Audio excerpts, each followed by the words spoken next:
Linear algebra के theory session में हम पढ़ रहे हैं सभी थ्योरी को, जिसमें हम इजीली कंसेप्ट्स को रिवाइज कर पाएं और अपने जो एमसीक्यू बेस्ड प्रॉब्लम्स हैं उनको सॉल्व कर पाएं। अगर कोई मैट्रिक्स रेक्टेंगुलर है, आप जानती हैं, जिसमें रो या कॉलम कोई एक ज़्यादा हो, तो रेक्टेंगुलर मैट्रिक्स आपकी row matrix, column matrix, horizontal matrix, vertical matrix और जीरो मैट्रिक्स, ये सभी मैट्रिक्स रेक्टेंगुलर साइज पर बनाई जा सकती हैं। लेकिन अगर मैट्रिक्स स्क्वायर है तो स्क्वायर में हम डायगोनल मैट्रिक्स बना सकते हैं और अपर ट्रायंगुलर। डायगोनल मैट्रिक्स को हम दो तरह से देख सकते हैं, एक तो स्केलर होता है उसमें और एक यूनिट मैट्रिक्स होता है। अब हम कुछ मैट्रिक्स से रिलेटेड यानी कि अलजेब्रा ऑफ मैट्रिसेस पढ़ लेते हैं। तो सबसे पहले एडिशन की बात करेंगे। मैट्रिक्स एडिशन जो होता है वो कम्यूटेटिव लॉ को फॉलो करता है, एसोसिएटिव लॉ को, एग्जिस्टेंस ऑफ एडिटिव इनवर्स और एग्जिस्टेंस ऑफ इनवर्स।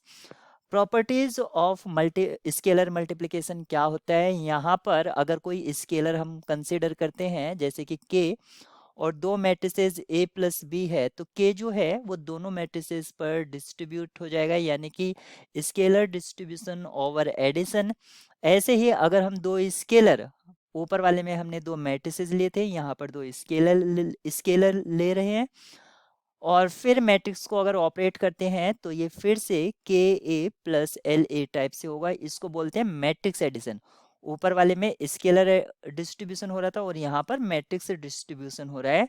यहाँ पर हम ये रिमार्क देख सकते हैं कि अगर प्रोडक्ट ए बी डिफाइन है तो इसका ये मतलब नहीं हो जाता है कि बी ए भी डिफाइन होगा।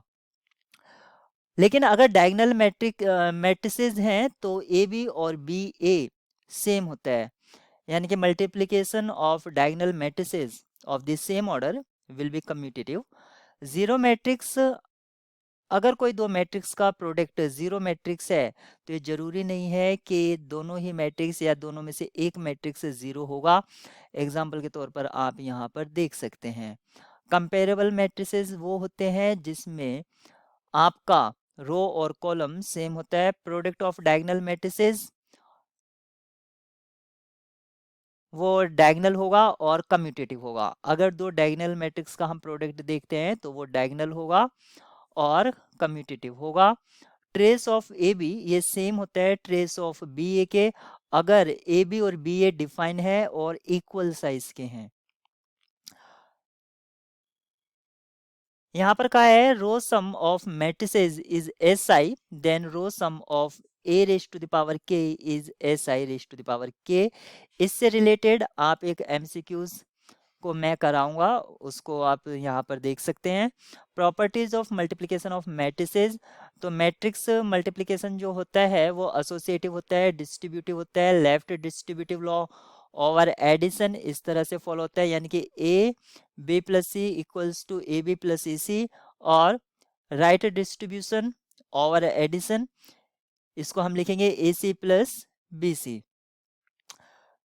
मैट्रिक्स मल्टीप्लिकेशन में मल्टीप्लिकेटिव आइडेंटिटी एग्जिस्ट करती है। Matrix multiplication is not commutative.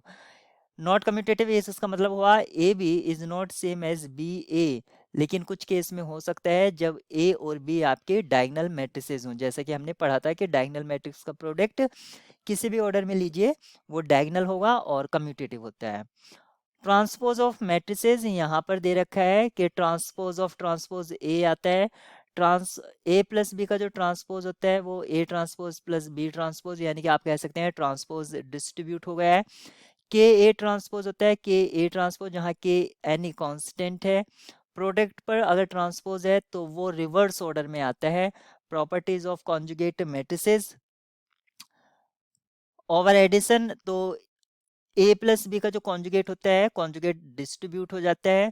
ऐसे ही के bar into A bar, A double बार यानी कि double conjugate equals to A. Product conjugate आपका ऐसे ही आता है, वो रिवर्स ऑर्डर में नहीं आता है, मैंने आपको बताया था ट्रांसपोज आता है। A N bar, A bar N, ये बहुत ही इंपॉर्टेंट है। जब हम ये देखेंगे कि जो पॉजिटिव इंटीग्रल पावर होती हैं जैसे सिमेट्रिक और स्क्यू सिमेट्रिक, उसमें हम इस कंसेप्ट का यूज करते हैं। अगर ए बार इक्वल्स टू ए आ रहा है, इसका मीनिंग है कि जो मैट्रिक्स है वो रियल मैट्रिक्स है, प्योरली रियल रियल है। और ए बार इक्वल्स टू माइनस ए आ रहा है, यानी कि वो प्योरली इमेजिनरी है। ट्रांसगेट मैट्रिसेस की प्रॉपर्टीज हैं, ये ठीक वैसे ही है जैसे ये ऊपर की थी, एक दो में चेंजेस है। सम का conjugate transpose A star plus B star, यहाँ पर कॉन्जुगेट ट्रांसपोज को स्टार से डिनोट किया गया है। के ए स्टार इक्वल्स टू के बार ए स्टार, क्योंकि स्केलर का तो ट्रांसपोज हम नहीं ले सकते, सिर्फ उसका कॉन्जुगेट ले सकते हैं अगर वो आपका एक कॉम्प्लेक्स है। प्रोडक्ट पर जो कॉन्जुगेट ट्रांसपोज आता है वो रिवर्स ऑर्डर में आता है, double conjugate transpose equals to A. और ये ठीक वैसे ही है, integral power of conjugate equals to A star N. Special matrices हमारे कुछ होते हैं। सबसे पहले सिमेट्रिक मैट्रिसेस होते हैं, वो क्या होते हैं, अगर आप उसके रो को कॉलम और कॉलम को रो बना देंगे तो आपका सिमेट्रिक हो जाएगा। इसकी सिमेट्रिक क्या होगा, जो आपका प्रिंसिपल डायगोनल है उसके नीचे और ऊपर के एलिमेंट निगेटिवली इक्वल होते हैं, जो हमने लिखा भी है ए I J equals to minus of A J आई। इसका एक स्पेशल केस, अगर हम आई इक्वल्स टू जे कर देते हैं तो यहाँ पर इसकी सिमेट्रिक मैट्रिक्स के जो डायगोनल एलिमेंट्स होते हैं वो क्या हो जाएंगे, जीरो हो जाएंगे। ऑर्थोगोनल मैट्रिसेस, रो और कॉलम जो होते हैं वो ऑर्थोगोनल यूनिट होते हैं, जिसको हम ऑर्थोनॉर्मल भी कहते हैं। ऑर्थोगोनल का मीनिंग है कि अगर रो को रो के साथ डॉट प्रोडक्ट लिया जाएगा तो उसका डॉट प्रोडक्ट क्या होगा, जीरो होगा। फिर A into A transpose equals to A transpose A equals to identity, ये प्रॉपर्टी ऑर्थोगोनल के लिए होती है, यानी कि जस्ट डेफिनेशन होती है। मैट्रिक्स इज ऑर्थोगोनल, इसका मीनिंग हुआ कि जैसे हमने देखा था यहाँ पर A A transpose equals to identity, आप दोनों साइड इनवर्स से मल्टीप्लाई कर देंगे तो ये आ जाएगा। यानी कि ऑर्थोगोनल मैट्रिक्स का अगर ट्रांसपोज या इनवर्स निकालना है तो आप इस कंसेप्ट का यूज कर सकते हैं। अगर इनवर्स निकालना है तो जस्ट मैट्रिक्स का ट्रांसपोज ले लीजिए, और ट्रांसपोज निकालना है तो आपको जो गिवन मैट्रिक्स है वही उसका इनवर्स हो जाएगा ट्रांसपोज करके। Orthogonal matrix is necessarily invertible, जो ऑर्थोगोनल मैट्रिक्स होती हैं, क्योंकि डेफिनेशन ये कह रही है कि जो उसका डॉट प्रोडक्ट होता है वो जीरो होता है, और जो ऑर्थोगोनल मैट्रिक्स होंगी वो उसका हमेशा इनवर्स एग्जिस्ट करेगा। इनवर्स एग्जिस्ट करेगा, इसका मीनिंग है कि कोई भी आइगन वैल्यू जीरो नहीं होगी in the sense of eigen values. Orthogonal matrix is necessarily invertible, orthogonal matrix invertible होती हैं। फिर बात करेंगे हर्मिशियन मैट्रिक्स की। हर्मिशियन मैट्रिक्स क्या होता है, जिसका कॉन्जुगेट ट्रांसपोज इक्वल होता है। देखिए A I J equals to A J I, transpose के लिए जे को आई से हमने यहाँ पर रिप्लेस कर दिया और कॉन्जुगेट ले लिया। स्पेशल केस में आई इक्वल्स टू जे कर देंगे, तब यहाँ पर ए आई आई ये क्या होंगे, रियल होंगे, यानी कि सभी डायगोनल एलिमेंट्स जो होते हैं रियल होते हैं। इसक्यू हर्मिशियन में डायगोनल एलिमेंट्स क्या तो जीरो होंगे या प्योरली इमेजिनरी होंगे। अगर आइगन वैल्यूज की बात करूं तो हर्मिशियन मैट्रिक्स की सभी आइगन वैल्यूज रियल होती हैं, इसीलिए जो रियल सिमेट्रिक होगा वो भी उसकी सभी आइगन वैल्यूज रियल होंगी। इसक्यू हर्मिशियन की जो आइगन वैल्यूज होंगी वो क्या तो जीरो होंगी या प्योरली इमेजिनरी होंगी। यूनिटरी मैट्रिक्स की अगर हम बात करें तो ये होता है ए स्टार इक्वल्स टू आइडेंटिटी। आप सिर्फ एक ही कंडीशन से कह सकते हैं, क्योंकि ए स्टार ये इक्वल होता है ए स्टार ए के, आप यहाँ पर ये नोट पॉइंट को देख सकते हैं।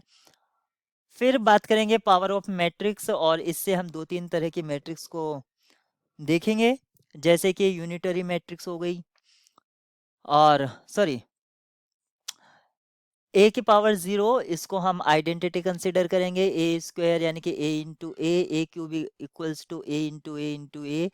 पीरियोडिक मैट्रिक्स वो होती हैं यानी कि A raise to the power K plus one, जहाँ पर के एक पॉजिटिव इंटीजर है, तो इस मैट्रिक्स का जो पीरियड होता है वो के होगा, यानी कि A square equals to A. इसको हम देख सकते हैं ए की power one plus one equals to A.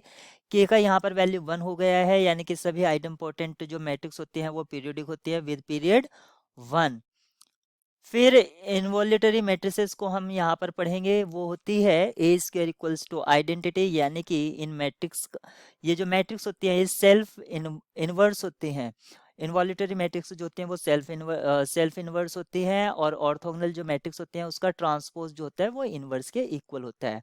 Nilpotent matrix यानी कि a की पावर m इक्वल्स टू 0, जहां पर m जो होता है वो लीस्ट पॉजिटिव इंटीग्रल होता है और इसी को m को हम इंडेक्स बोल देते हैं।